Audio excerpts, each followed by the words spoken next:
the mere functioning of his vital air,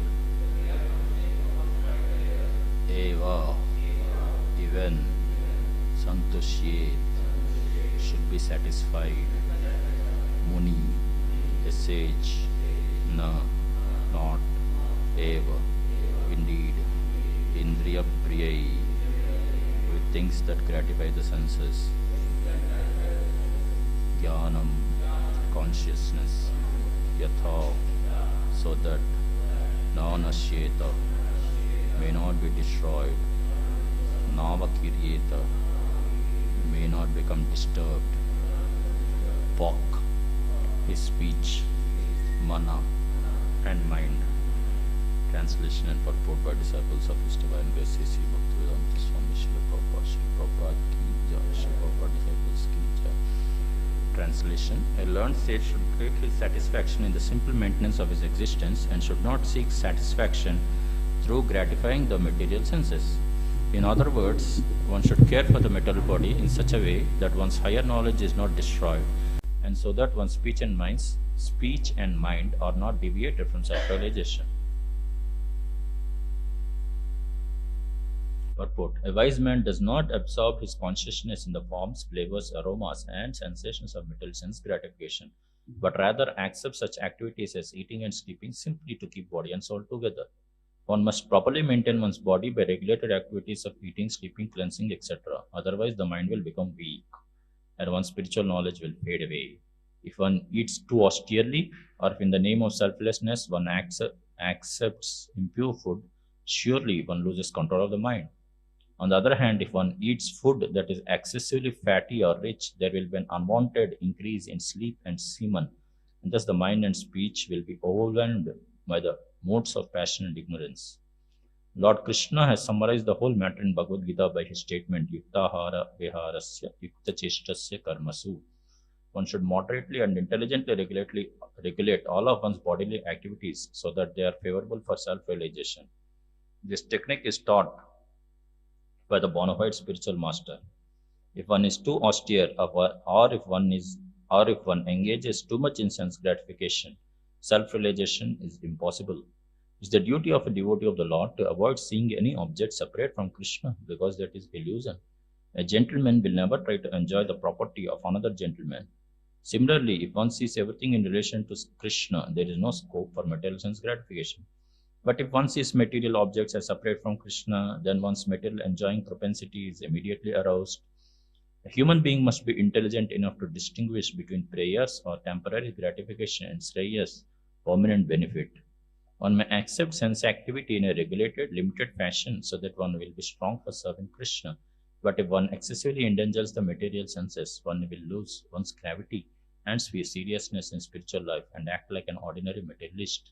The ultimate goal, as stated here, is Jnanam, or steady consciousness of the Absolute Truth, Lord Krishna. Thus ends the purport.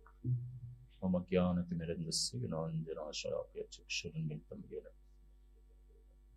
Shri Chaitanya Manobhishtam Stapitam Yena Bhutale Swayam Rupa Kadameham Dadati Sva Padantikam Vandeham Shri Guru Shri Yuta Padakamalam Shri Guru Vaishnavamsya Shri Rupam Sagrajatam Sahagana Raghunadanvitam Tvam Sajiva Sadvaitam Savadutam Parijana Sahitam Krishna Chaitanya Devam Shri Radha Krishna Padan Sahagana Lalitan Shri Vishakanvitamscha Namavom Vishnu Padaya Krishna Pristaya Bhutale Srimate Bhaktivedanta Swami Nitinam Namaste Saraswate Deve Gauravani Pracharine Nirvishesha Shunyavadi Paschatya Deshatarine Namo Mahavadanyaya Krishna Prema Pradayate Krishnaya Krishna Chaitanya Namine Gorituse Namah He Krishna Karuna Sindhu Dinabandhu Jagatpate Gopesha Gopika Kanta Radha Kanta Namostute Tapta Kanchana Gaurangi Radhe Vrindavaneshwari Vrishabhanu Sute Devi Pranamami Lao Chalo Nivasaya Rityaya Paramatmane Balabhadra Subhadrabhyam Jagannadhaya Te Namah Vancha Kalpatarubhyascha Kripa Sindhubhya Vacha Patitanam Pavanebhyo Vaishnavebhyo Namo Namaha Sri Krishna Chaitanya Prabhu Nityananda Sri Advaita Gadadhara Sivasari Gaura Bhaktavinda Hare Krishna, Krishna Krishna, Hare Hare, Hare Rama, Hare Rama.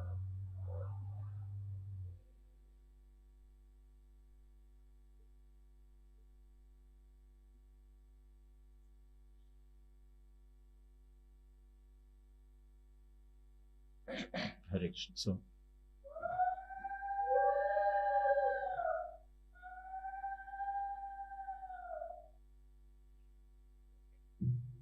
So we are discussing, there's a very interesting verse which is on the purport, which quotes about how one should conduct one's material activities in order to achieve a higher realization.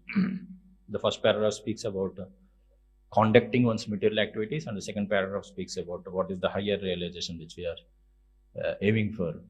So the higher realization which we are aiming for is to see everything in relation to Krishna. Matter, the very fact that you have material bodies say that we have material consciousness within our heart. One time I was talking with one senior devotee, Janani was Prabhu was talking. So we were discussing about pure devotee and all that. And then he said all of a sudden that that the very fact that anyone in this material world has a material body, he or she has a material body, I mean, it naturally means that there is some contamination. Otherwise, we would have had spiritual bodies. So, so when we are having material bodies, naturally there are materialistic needs which comes with the body, which comes with the mind, and which comes with the senses, and which cannot be rejected. So, however, and therefore there is a need for matter. But how do we see the matter? How do we see the matter? Matter has a purpose, and how do we see the matter? So that is covered in the second part of the purport, which says that it is the duty of the Lord to avoid seeing any object as separate from Krishna, because that is illusion. And it goes on to say that a gentleman will never try to enjoy the property of another gentleman. Similarly, if one sees everything in relation to Krishna, there is no material scope for material sense gratification. So to see everything in relation to Krishna, so that is what we are aiming for. As far as matter is concerned, of course, we are aiming for Krishna Prem. But while we are dealing with Krishna, we also are forced to deal with matter, because we are in this material world. As long as we are in this material world, we are forced to deal with matter. So when we are forced to deal with matter, how do we deal with matter? That is the question which is being addressed. So the answer is that we see it in relation to Krishna. We means pure devotees. They see it in relation to Krishna.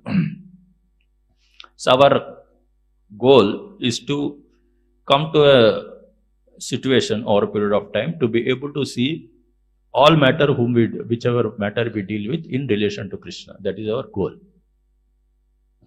And what do we mean by seeing matter in relation to Krishna? Does that mean that everywhere a person looks around, he sees only Krishna? That could be. Also, there is no denial on that. Prahlad Maharaj, when he was looking at the pillar, one devotee was saying that Narsingadev appeared there and he winked his eye. Winking? Winking? Like winking means like this. Aank marna. So Narsingadev appeared in the pillar and he winked his eye. So when he winked his eye, then immediately Prahlad said, Narsingadev is here. Everywhere he is there. He is there even in this pillar. So Prahlad is able to see Krishna everywhere. So that is also a part of seeing Krishna everywhere in matter. There is no denial on that. At the same time, seeing Krishna everywhere in matter means seeing the matter with its utility. What is the meaning of matter with its utility? Means matter has a limited purpose. Matter has a limited purpose. What is the purpose? If we indulge in it, it gives suffering. And if we use it in Krishna service, it uplifts us. So the first part of the purport, it speaks about how to utilize matter, and the verse yuktahara viharasya is quoted. So one can't escape from it, or one can't indulge in it. What is the problem if one escapes from it? One may escape from it for a few years, few months, few years, or few decades probably sometimes. But then eventually it may so happen that one may come in touch with it.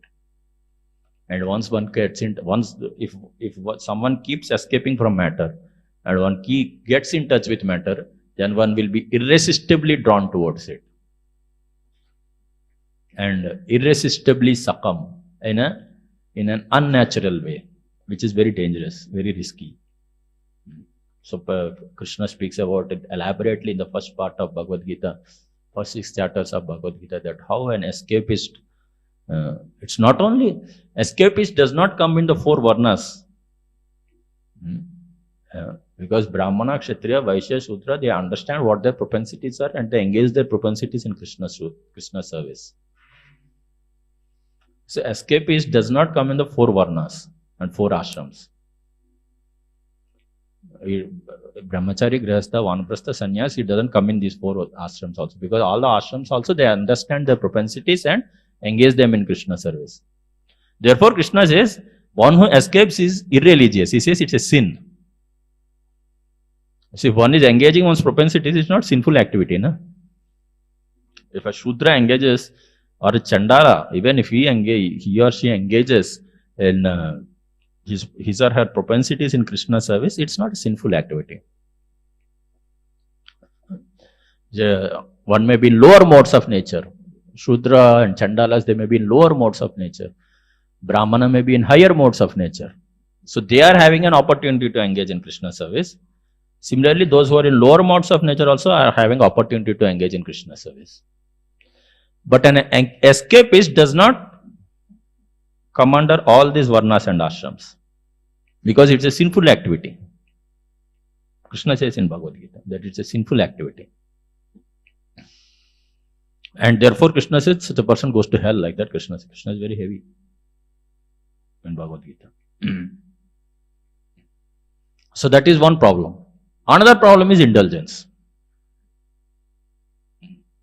So sometimes we hear the philosophy that, we should not escape, we should see the objects as they are, and therefore we have to experience. Daksha Prajapati was giving this philosophy to Narada Muni. So how can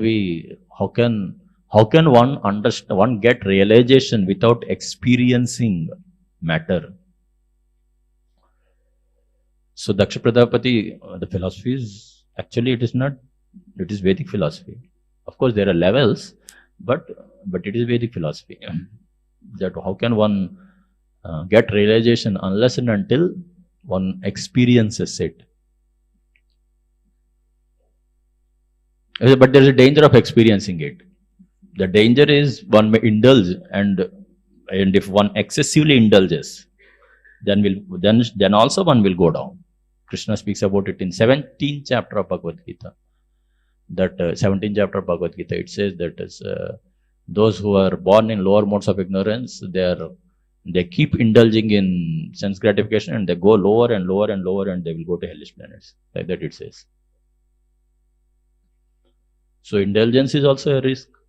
Escapism is also a risk. So yuktahara viharasya. Krishna gives the solution. Yuktahara viharasya. Ishopanishad, first verse.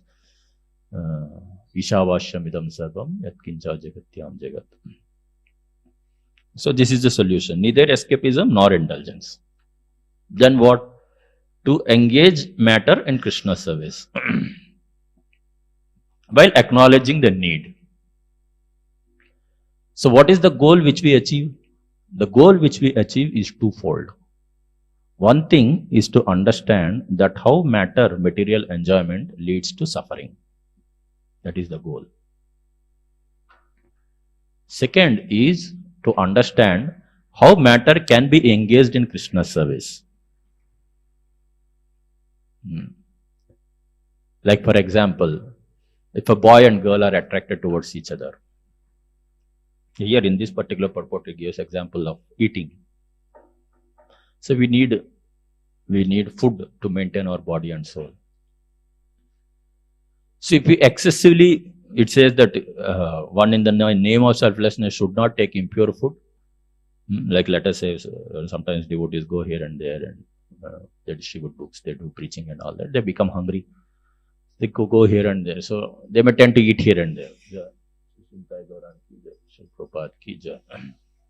Yeah, but preachers may go for programs.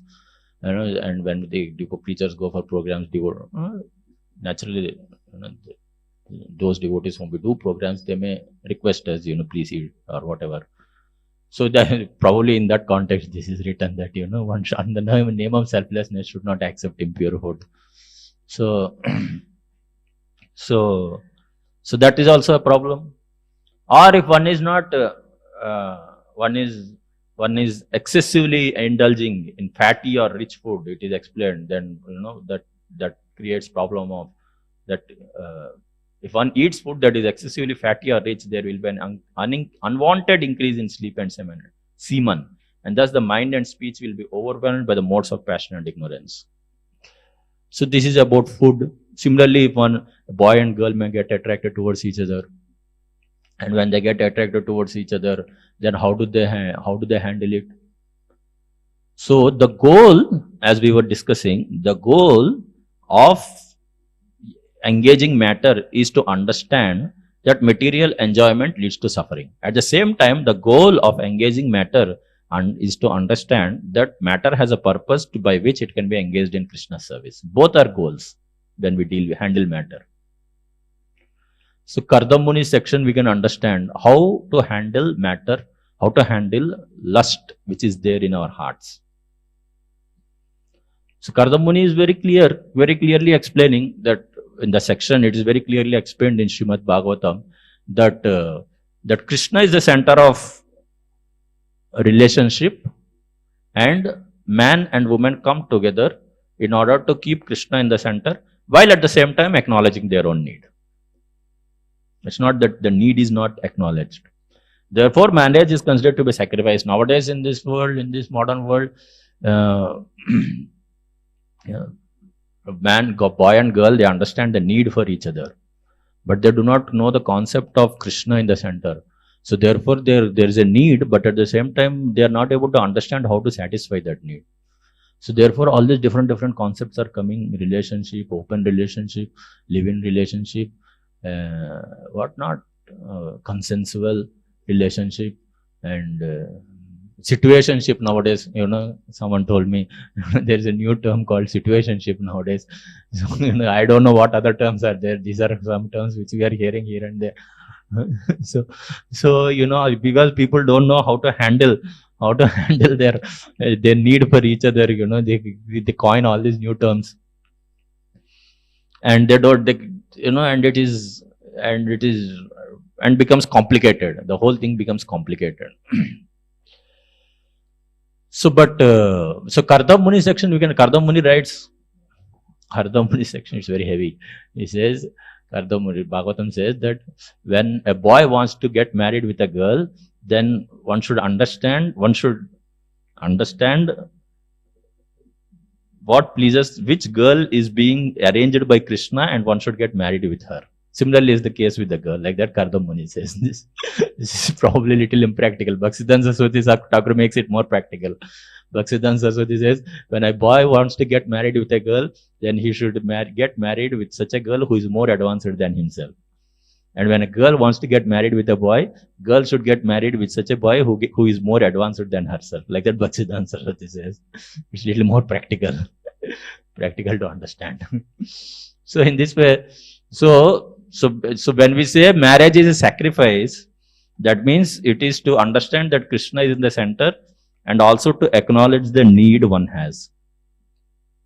Of course, brahmacharis also have to dovetail their propensity But how to dovetail their propensity? That is explained in Bhaktivikas Maharaj explains it. He quotes from Shivananda. So Bhaktivikas Maharaj says, so it's become, so generally it becomes difficult to understand these things, but over a period of time we'll be able to understand probably. So Bhaktivikas Maharaj says how to dovetail one's propensity.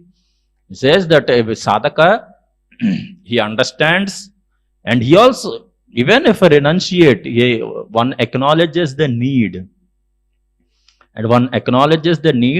and prays to Krishna and offers sadhana while acknowledging the need, and that is how the propensity is sublimated. So the acknowledgement of need is there in both renunciates and in householders. It's not that it is not there, but how it is sublimated, it is different way. It's in a different manner. So this is explained by Bhaktivikas Maharaj in his book Brahmacharya and Krishna Consciousness. So by doing it, the result is twofold, as we are saying. One thing is we understand how that Krishna is in control and Krishna does anartha nivritti. There are 9 stages of devotional service, right? So 4th stage of devotional service is anartha nivritti. So Krishna is in control and Krishna does anartha nivritti. And by how does it do? By engaging one's propensities and at the same time rejecting one's ill propensities. So that is one part of it. Second part of it is, as we were discussing, to understand that material indulgence leads to suffering. So both things are goals of practice of Krishna consciousness, as far as matter is concerned. So the goal is to understand that how material enjoyment is illusion and it leads to suffering. Illusion means 3 things. When we say material enjoyment is illusion, it means 3 things. One thing is it gives insignificant pleasure and steals us of a higher pleasure. Second thing is that it drags us to lower modes of material nature. In this purport also it is explained that how by indulgence one is dragged to lower modes of material nature. Because one is dragged to lower modes of material nature, naturally one does not become conscious of Krishna. So that is the second problem. That is the second way by which we can understand how this material world is, material pleasure is illusory. And thirdly, it has unlimited reaction. The reactions are mentioned in 5th canto of Srimad Bhagavatam. What reactions are given when one indulges in material pleasure? So a practitioner, when he or she practices Krishna consciousness, then one understands that material enjoyment is illusion, means to get all these realizations. That by indulging in material enjoyment, we are only indulging in insignificant pleasure. We are only getting insignificant pleasure. Secondly, to understand that it is dragging us to lower modes of material nature. Thirdly, to understand that it is giving unlimited reaction. And one actually gets these realizations. We hear of Narada Muni, how he gave these realizations to Mrigari. It's very graphically it is given, right? That's what we hear. So when Mrigari was killing the animals, then Narada Muni comes and he said, do you know what reaction you are going to get? He said, I don't know. How do I know? Then he shows it. He shows a TV. He shows a television. See, because you are killing this animal, you are going to get this punishment. Because you are killing this animal, you are going to get this punishment. You are going to get this punishment. And it has become imprinted in Mrigari's heart, so much to such an extent that he gave up everything. So he gave up his sinful activities. So he got instant realization. So how do we get realization? We get realization by practice of devotional service, slowly and slowly. The practice of devotional service, as given in Nectar of Devotion, as given in Upadeshamrita. And, so Vishnu Chakravarti Thakur writes in Madhurya Kadambini that he speaks about Nishtita Bhajana, Anishtita Bhajana Kriya and Nishtita Bhajana Kriya. And in between he puts Anardhani Vritti. So earlier I was thinking Nishtita Bhajana Kriya involves Anardhani Vritti also. Anishtita Bhajana Kriya involves Anardhani Vritti also, and then one goes to Nishtita Bhajana Kriya. Vishnu Chakravarti does not say like that. He says that Anishtita Bhajana Kriya, and then one after finishing Anishtita Bhajana Kriya, one goes to Anardhani Vritti, and after finishing Anardhani Vritti, one goes to Nishtita Bhajana Kriya. So sometimes we tend to think that probably we are at the stage of Anardhani Vritti. We have to double check whether we are actually at that stage or probably in lower stages. It may not be necessary, because even in Anishtita Bhajana Kriya, he speaks about 6 different levels. So within that also, which stage we are in, we don't know. So we have to double check about all these things. So when so Vishnu Chakravarti Thakur speaks about different levels of Anishtita Bhajana Kriya, and then he says, so it's something like this. Imagine Anishtita Bhajana Kriya is on one side and Nishtita Bhajana Kriya is on another side. So there is a bridge between the two. So that is Anardhani Vritti. So the 6 stages of Anishtita Bhajana Kriya, they end with Tarangarangini. Tarangarangini is the last stage of Anishtita Bhajana Kriya. So after Tarangarangini, then Anardhani Vritti starts.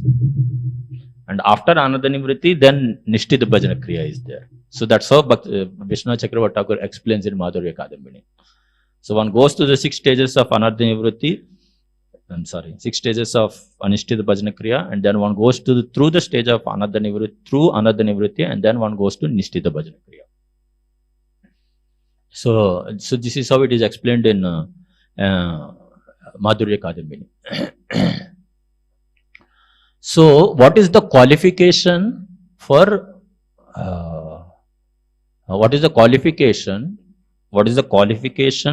Shuddhanam?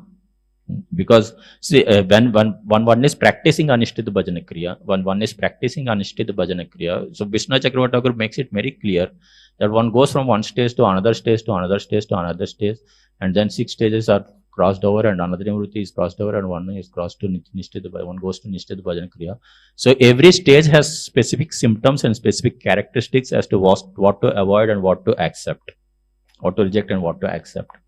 Another Vritti, it is explained. Another Vritti in great detail, it is explained what are the different anarthas and how they have to be avoided, how they have to be given up. So it is in great detail explained.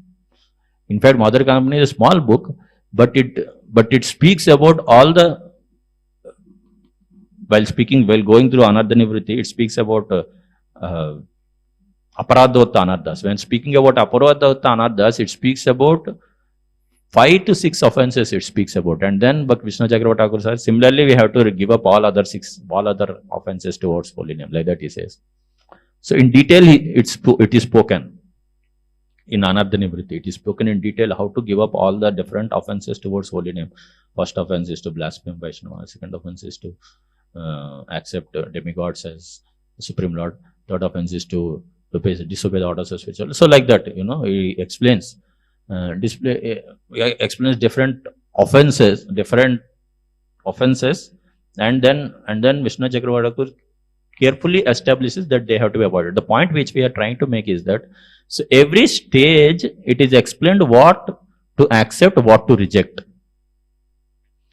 And then at the end, Vishnu Chakravarti Thakur makes a general rule. When one is practicing and rejecting, accepting and rejecting, but the hearing and chanting keeps going on. The hearing and chanting is the prime focus, and while hearing and chanting is kept as the prime focus, then this acceptance and rejection keeps happening. So even in Anardhani Vritti, even at the stage of Anardhani Vritti, it is very important, because we are going through this particular purport which speaks about how to handle matter.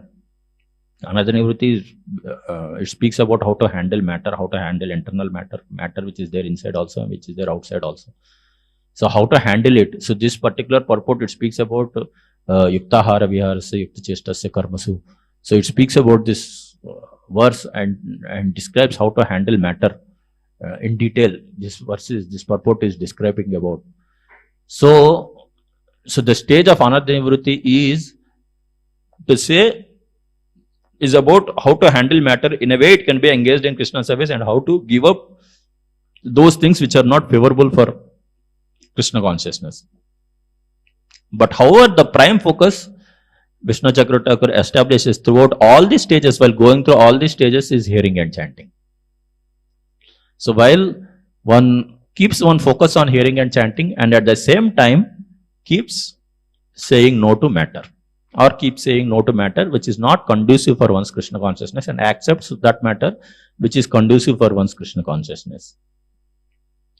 So this is how devotional service is conducted.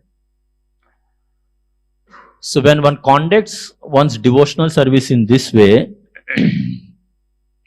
then one crosses over Anishtita Bhajana Kriya, and then one goes through the stage of Anartha Nivritti, and one comes to Nishtita Bhajana Kriya.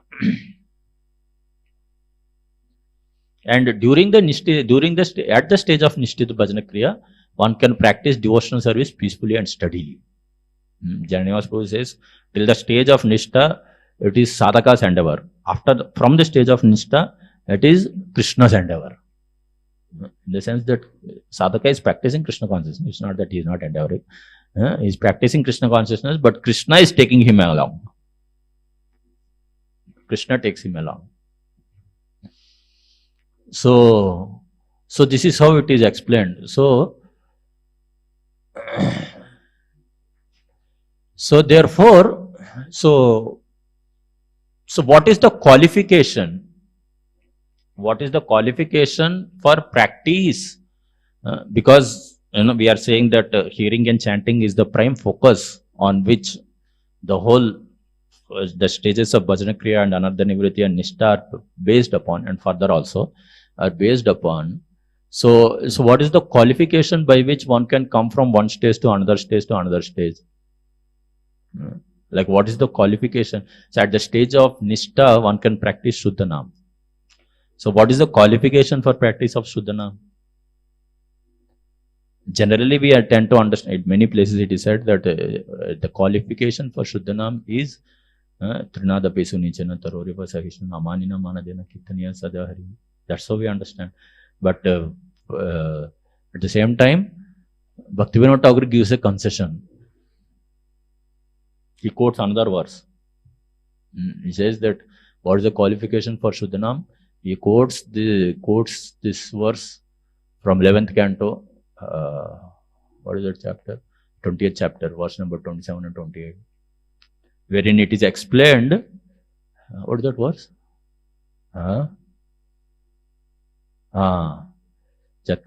Yat Kadasu. Yeah, I'm not remembering that shloka. So anyway, this particular shloka explains that when one has one's conditionings which are deep inside one's heart, and one is not able to say no to one's conditionings, but at the same time one has special affection for Krishna. While one is disturbed by one's conditionings, at the same time one has special affection for Krishna, and one is not wanting to give up that affection for Krishna, and practices Krishna consciousness while being disturbed by one's conditionings. Such a person is, according to Bhaktivinoda Thakur, he explains, such a person is qualified for Shuddhanam.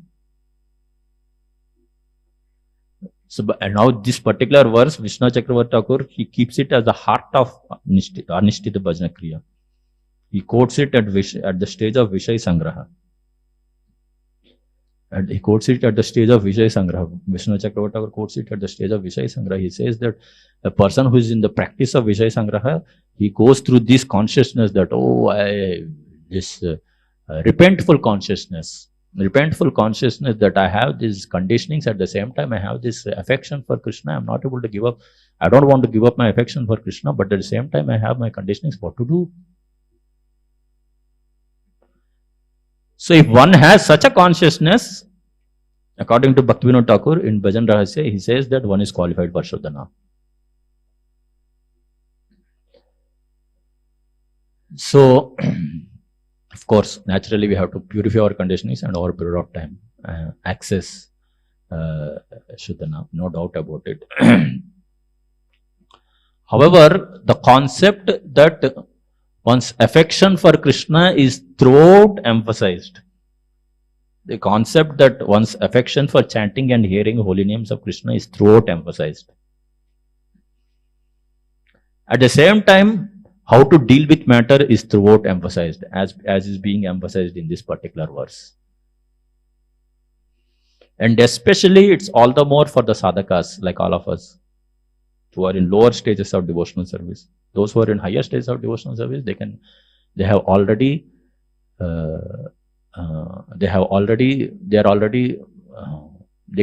see matter in relationship to Krishna. It's not that it's in order to be able to see matter in relationship to Krishna, it's not that one has to wait till the stage of prema. Even at the stage of even at the stage of nishtha, ruchi, and these stages, one can see very much matter in relationship to Krishna.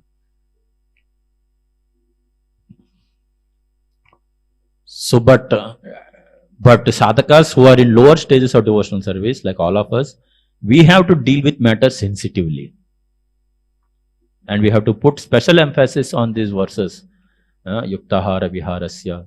We have to put special emphasis as to how not to escape from matter, how not to indulge in matter too much, how not to escape from matter too much.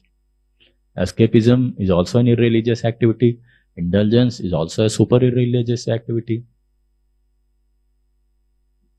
But how to handle them in a way that it is pleasing to Krishna? How to handle it in a way that that it is Krishnaized, it is spiritualized. Prabhupada gives that example, right? An iron rod, when it is put in fire, it becomes red hot. So matter, when it is spiritualized, when it is properly engaged in Krishna service, it becomes spiritualized. When it is not properly engaged in Krishna service, then it leads to escapism or indulgence. And it creates a problem. Hare Krishna. Are there any questions or comments?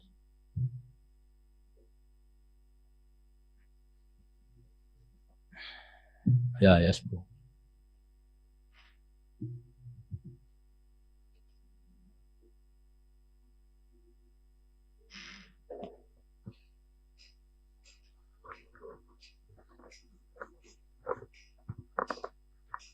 Hare Krishna, Prabhu. You were mentioning about the stages that is mentioned in Madhurya Kadamani. What I understood is that all the stages are like, it's not like one by one, but interrelated. Like, it's not like we cross one stage and then goes to next stage, because like this Anishtita Bhajan Kriya is there and there is Nishtita Bhajan Kriya is there, but it's not like that we cross Anartha and everything, then only we become Nishtita, because some level of Nishtha is there while we are in the unsteady stage, and that steadiness also keeps on increasing. So that was my understanding, but you told that we cross one stage, then we go to another stage. So can you clarify this? Yeah, the stages are distinct. Like the Anadhanivritti which you are saying, Vishnu Chakravarti speaks about it. He says that these different anadhas, Sukrudotta, Aparadotta, Dushkrutotta, Bhaktiotta, at what stage how much is gone, goes away, that he explains. He says that praya, 5 different levels, no? 5 different, yeah. So, some stages it is partial, some stages it is completely gone, some stages it is. So that is explained. So that is about different anadhas, different kinds of anadhas, how they are gone. That is explained. So that is one thing. Second thing, these stages are also distinct.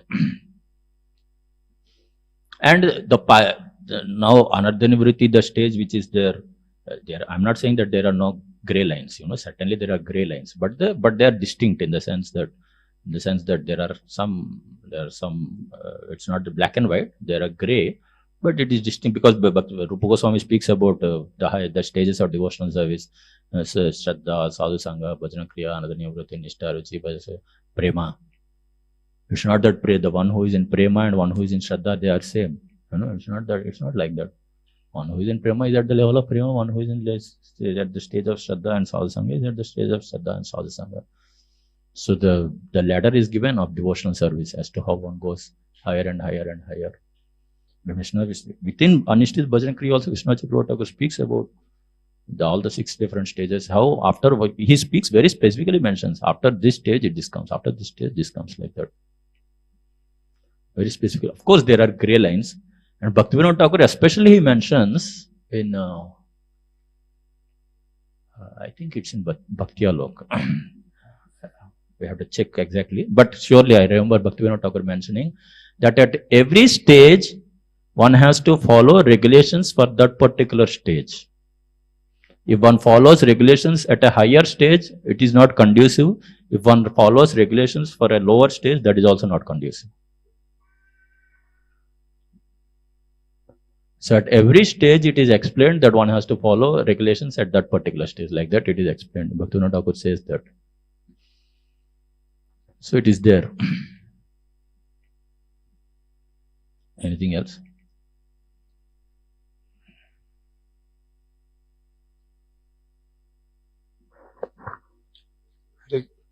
Hare Krishna.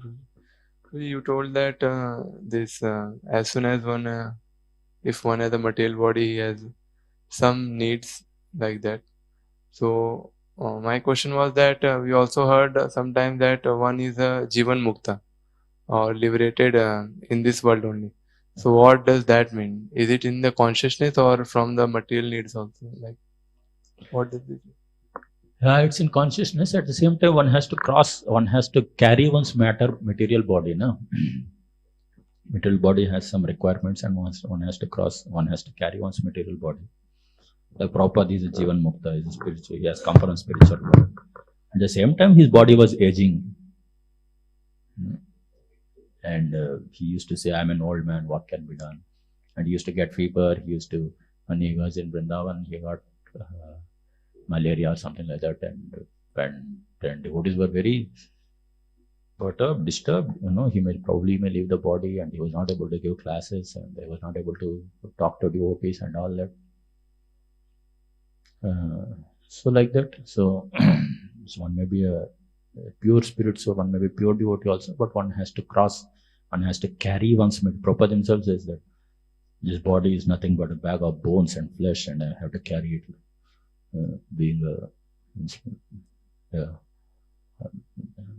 Though he is pure, one has to carry it. However, at the same time, the matter is spiritualized. So there are Chaitanya Charan Prabhu says that there are 2 ways by which a matter by which we can accept an object as spiritual. One thing is that it is Satchit Ananda, eternal, full of bliss, full of knowledge. So that is spiritual. Another thing is in its purpose. Purpose in the sense that if it is engaged in Krishna service, it is spiritualized. So it may not be eternal. Like for example, this Kartal. Is it spiritual or material? It is spiritual, but it is not eternal. So that's how it becomes spiritual. So that's how it becomes spiritual. So when it is used in spirit, then it's spiritual purpose, that's how it becomes spiritual. Though the object in itself is temporary, in the sense that someday it may break or something like that. So that's how it is. I had a second question also.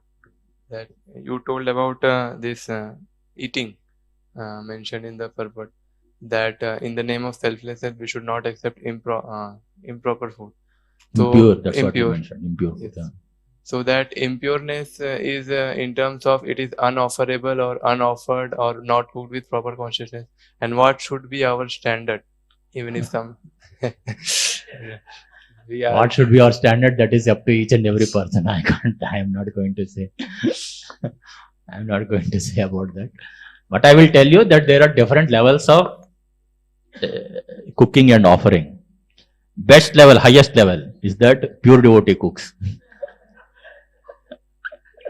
one time, one Chandramouli Maharaj, he says, he got prasad and he said that, do you know the specialty of this prasad? I got an opportunity to serve Chandramouli in 2011, 12, something like that. For 10 days, I was personally serving him. So he got some prasad. He said, you know the specialty of this prasad? I said, I don't know. He said, this is cooked by Srimati Radharani herself. Like that, he said. I don't know what does that mean. Anyway, that's what he said. So that is the highest. But different devotees have different levels. Like I heard Jaipada Maharaj, he accepts prasad only which is cooked by Brahmanas. That only double initiated devotees can cook for him. That's what I heard. Some devotees, they accept prasad which is cooked by initiated. Some devotees they accept prasad which is cooked by 16 rounder devotees. Some devotees, they accept prasad which is offered. Some devotees, they also accept because they go here and there and go around and they have to eat, sometimes eat here and there. So it is, it is. Now there is another level also.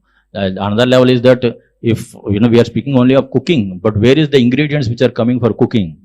The farmer who is tilling, if he is a devotee, that's at another level.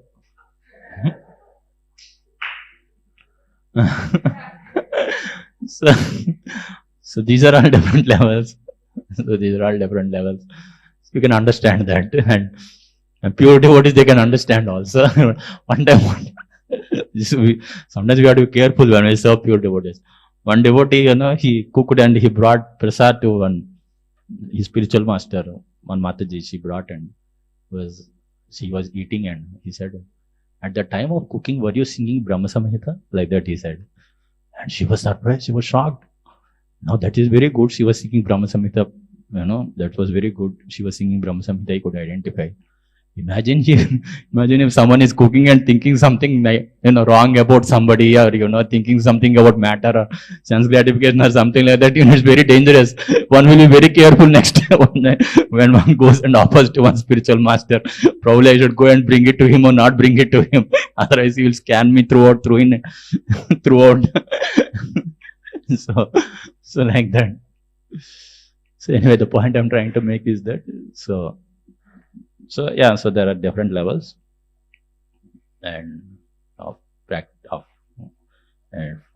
accepting Krishna Prasad. Thank you very much.